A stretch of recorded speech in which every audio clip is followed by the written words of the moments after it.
do a 360 switch. So if you don't know how to do a 360, watch my video on how to do a 360 first before you go ahead and do this. Now, the reason why you want to do a 360 switch is to basically add a little bit of back, arms, and shoulders into another movement like a squat or something like a shoulder press or something like that. So what you're going to go ahead and do, start with your Mace vertical. Pick the direction you want to go in and say, remember what hand is on top is going to dictate which way you're going to go. So I'm pointing towards my left shoulder.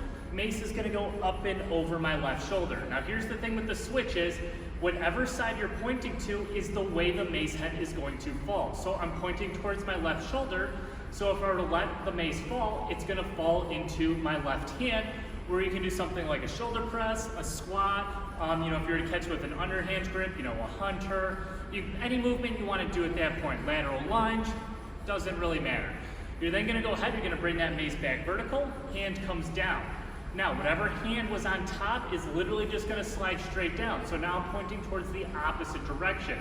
Pointing towards my right shoulder, mace goes over the right shoulder, pointing towards my right side, it's going to fall into that right hand, where again, I can do that shoulder press, squat, whatever. And then you bring it back vertical, and now you're back in that same direction is the first side.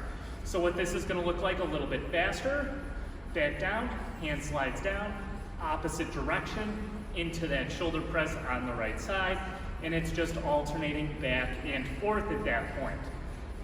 And this is how you do a Mace 360 as a switch.